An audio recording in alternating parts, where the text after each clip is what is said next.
భారతీయుడు 2 సినిమా గురించి and most importantly సినిమాలోని పాటల గురించి మనతో మాట్లాడడానికి the most happening choreographer dance choreographer Jani master is here. Master ఎలా ఉన్నారు?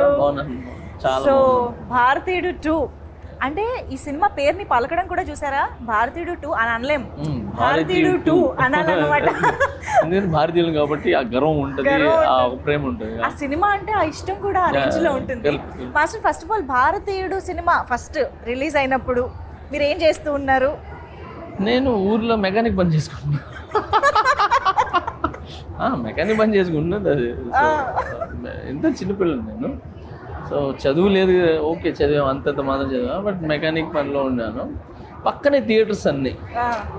ఎక్కడ ఇది? నెల్లూరులో పక్కనే థియేటర్స్ అన్నీ పక్కనే. సో అక్కడ అర్చనాలోనో నర్తికి థియేటర్ దేంట్లోనో ఈ సినిమా 3వ హాల్లో దేంట్లో ఉండాలి. సో మా అక్కడే షాప్స్ ఉండేది, కనకమాల్ అక్కడంతా కూడా. సో అక్కడికి వెళ్ళినప్పుడు ఈ సౌండ్స్ ఎక్కువ వినపడతా ఉండేది. అంటే పాటలు అప్పుడు మేము వెళ్ళిపోయేది, ఛాయ్కని వెళ్ళిపోయేది, పాటలప్పుడు పాటలు వినేసేది వచ్చేసేది. సో అలా చేసుకుంటూ అంటే అది వేరే ఆ రోజులు ప్యూర్, అది అప్పుడంతా ప్యూర్గా ఉండేది. ఆ స్ట్రీట్స్ కానీ జనాలు నిజంగా చెప్పినా చాలా ప్యూర్గా ఉండేది. సో ఆ టైంలో ఈ సినిమా రావటం అంటే అప్పుడు కొత్త ఇవన్నీ. భారతీయుడు 2 అనగానే ఒక ముసలాయన అసలు ఎలా కొడతాడంట, మర్మకళ మీరు ఒక 3 మర్మకళ ఇది చేసి చూపించాలి. అంటే మీ నుంచి స్టెప్పులు ఎప్పుడు మేము చూస్తాం. నాకే మర్మకళ రాదు. భారతీయుడు సినిమా ఎన్నిసార్లు చూసాను. ఇలా అంటారు ఇది కూడా ఉంది. ఇలా ఏదో ఇలా పెట్టి ఇలా గుద్దితే ఎప్పుడైనా ప్రయోగించారు ఎవరి మీద? చిన్న సినిమా చూసి వచ్చిన అదే పని. చిన్నప్పుడు ఎవరైనా మాట్లాడినా ఎవరైనా ఏదైనా చేసినా అలా ట్రై చేసేది. బట్ మజాక్ రా బాబు అని చెప్పి మళ్ళీ, కానీ వచ్చేది కాదు అది మా అందరికి. అదొక ఆర్ట్. ఇప్పుడు మార్షల్ ఆర్ట్స్ ఎలాగో, సో అలాగా మర్మకళ అనేది అందులో మన ఇండియన్స్ దాంట్లో ఇప్పుడు మార్షల్ ఆర్ట్స్ అనేది ఎక్కడి నుంచో వచ్చింది. సో అలాగా మనకు ఇక్కడ మర్మకళ అనేది మన ఇండియన్స్లో క్రియేట్ అయింది. మర్మకళ అనేది అది మన ఇండియాలో ఉండటం అనేది అది నిజంగా అది గ్రేట్గా అండ్ చాలా గర్వంగా ఫీల్ అవుతాం. అలాంటి మనకి తెలియని ఎన్నో ఎలిమెంట్స్ ఉన్నాయి, చాలా ఉన్నాయి దీంట్లో. సో భారతీయుడు సినిమా నిజం చెప్పాలంటే నాకు పాటల ద్వారానే పరిచయం. అంటే చిన్నప్పుడు సినిమా అర్థం చేసుకోలేని స్టేజ్లో we thoroughly enjoyed the songs. అప్పుడే కొత్తగా వచ్చిన టేప్ రికార్డర్లో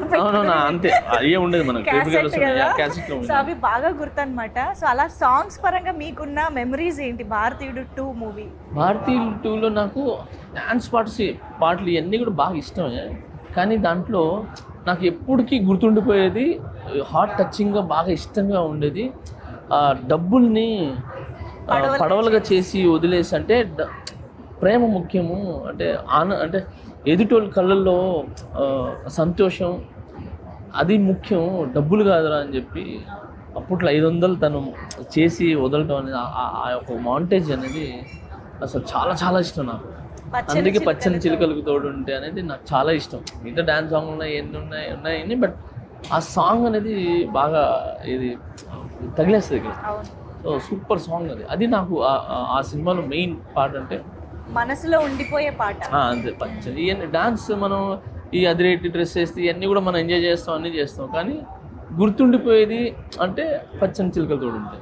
సో దాంట్లో బురదలో చేయటం, పడేయటం, అండ్ పెద్ద కమలాసంగా పోయి లుంగి కట్టుకొని ఇట్లా అనుకొని వేయటం, అండ్ ఆమె మన సుకన్య గారు వాళ్ళిద్దరులా అలా చేయటం. సో ఆ క్యూట్నెస్, ఆ మాంటేజెస్ అండ్ వాళ్ళ ఎమోషన్ అనేది అస్సలు సూపర్ కొరియోగ్రాఫ్. ఇప్పటికీ అలా కళ్ళ ముందు చాలా మంచి కొరియోగ్రాఫ్, నాకు చాలా ఇష్టం ఆ కొరియోగ్రాఫ్. సో ఇప్పుడు కమింగ్ టు భారతీయుడు 2, ఫైనల్గా మీరు భారతీయుడు 2 సినిమాలోని పాటలకి కొరియోగ్రఫీ చేయడం అసలు ఎప్పుడైనా ఎక్స్పెక్ట్ చేశారా? Did you? అయ్యో నేను చేయలేదు, ఇమాజిన్ ఆర్ నేను చేయలేదు. కానీ నేనేంటంటే మిస్ అయినా ఈ 2 మేబీ 3 ఏదో అనుకుంటున్నారు కానీ నాకు తెలీదు, దాని నుండి చేస్తాను. బట్ దీంట్లో ఒక సాంగ్ అయితే నేను కంపోజ్ చేశాను స్టేజ్ మీద. అసలు చాలా చాలా బాగుంది. అమ్మాయి సాంగ్, అప్పట్లో మనకు ఓపెనింగ్ సాంగ్ ఎలా ఉంటుంది అలాంటి song. Shakalaka baby. Oh, yeah. So ఆ జానర్లో ఉండేదే. బట్ అది డిఫరెంట్ సాంగ్, ఇది డిఫరెంట్ సాంగ్. సో ఈ సాంగ్ కూడా పెప్పీగా ఉంది, బాగుంది. సో మొత్తం ఫారినర్స్ని పెట్టి నేను స్టేజ్ మీద పర్ఫామ్ చేపిస్తున్నాను. సినిమాలో ఇది నేను అప్పటికి శంకర్ గారికి నేను పరిచయం అవ్వాల. సో RC-15 మనం చేసింది, చరణ్ సార్ RC-15 చేసాం. దానికి ముందు 3 years ముందే పాటలు అయిపోయినాయి, షూట్ చేశారు పాటలు. సో అందువలన నేను మిస్ అయిపోయినా, లేదంటే ఖచ్చితంగా ఈ సినిమాలో చేసామండి. బట్ శంకర్ గారి సాంగ్స్ కి ఒక స్పెషాలిటీ ఉంటుంది. ఆయన ఒక్కొక్క సాంగ్ ని చెక్కి ఒక థీమ్ పెట్టి దానికి ద మేకింగ్ లో కానీ కొరియోగ్రఫీలో కానీ గెటప్స్, లొకేషన్స్ అన్ని చాలా వెరైటీగా ప్లాన్ చేస్తూ ఉంటారు కదా శంకర్ గారు. ఫస్ట్ డాన్స్ ఇవన్నీ పక్కన పెట్టి, అంటే ఎవరు చూడనిది నేను చూపించాలి. అది మ్యూజిక్ కావచ్చు, లేదనంటే సెట్ కావచ్చు, ఏదైనా డ్రెస్సులు కావచ్చు, మేకప్ కావచ్చు, లేదంటే పాటలో స్కీమ్, ఒక స్టోరీ కావచ్చు. సో ఇవన్నీ ఎవరు చూడని కన్ను నేను చూపించాలని ఎప్పుడు థింక్ చేస్తుంటాను. సో నేను RC-15 కూడా వర్క్ చేసినప్పుడు సేమ్ ఇదే, అంటే ఇది వద్దు ఇంకేదైనా చేద్దాం అని ఆయన నాకు ఐడియాస్ ఇస్తుంటే నేను ఈయనకి ఆడ నుంచి వస్తున్నారు బాబు ఇంత ఐడియాలో మన బుర్ర. ఫస్ట్ శంకర్ గారు ఒక ఐడియాతో వస్తారా, ఈ సాంగ్ ఇలా చేద్దాం, ఒక ఐడియాతో కాదు 100 ఐడియాస్ వస్తారు, అన్ని తీసుకుని వస్తారు. మేము దాంట్లో ఏం సెట్ చేయాలా, ఎలా సెట్ చేయాలా అని చెప్పి. But easy. ఓకే, అక్కడ proper technician, proper hard work, talented ఉన్నాడు అనుకోండి, వాడికి చాలా ఇష్టపడుతుంది ఆయన చెప్పి, అంటే ప్యాషన్ అయిపోతాడు తనకి. ఎందుకంటే అంటే కొత్త తను నేర్చుకోవచ్చు, తను కూడా ప్రూవ్ చేసుకోవచ్చు.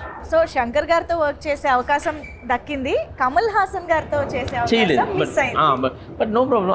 బట్ సినిమాలో చేయకపోయినా అవును, మానిఫెస్టింగ్ ఇండియన్ 3 ఖచ్చితంగా దాంట్లో చేస్తాను, నమ్ముదాం. కలిసారా ఎప్పుడైనా కమల్ హాసన్ గారిని?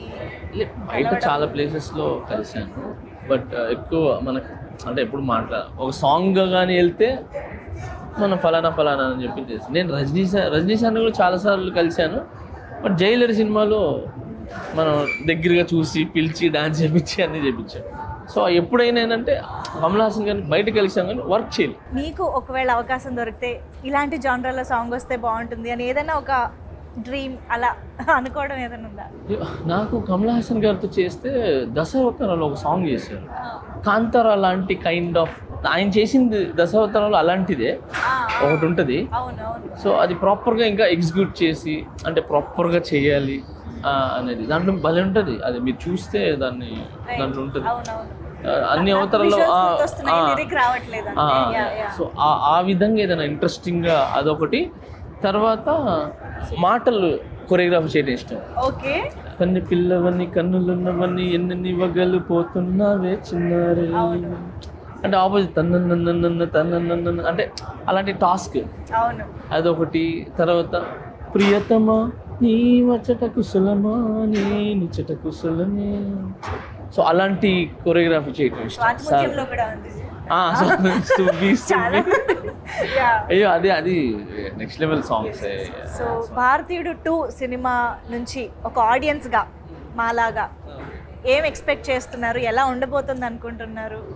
అంటే నేను భారతీయుడు 2 నుంచి నేను ఎక్స్పెక్ట్ చేసేది ఏంటంటే ఈ సినిమాతో దాంట్లో కరప్షన్స్ ఈ సినిమా వచ్చిన తర్వాత ఆల్మోస్ట్ కొంచెం మారింది. భయపడ్డారు అనమాట కొంచెం. ఎక్కడో అంటే భయపడటం కావచ్చు, లేదా మన ఇండియా మనం చేయకూడదు అనొచ్చు, లేదంటే ఇది తప్పు కదా అని చెప్పి ఒక 100లో 10% అయినా ఇదైంది. ఈ సినిమాతో కూడా అలాంటి మెసేజ్ వచ్చి జనాలకి ఉపయోగపడి మారేది, అలాంటిదన్నా మెసేజ్ వచ్చి పబ్లిక్ హ్యాపీగా ఉండి వాళ్ళ లైఫ్ బాగుంటుందని ఎక్స్పెక్ట్ చేస్తున్నాను. Amazing master, very nice talking to you. All the very best for future endeavours కూడా. Thank you so much. Thank you. Indian is back. Come back India.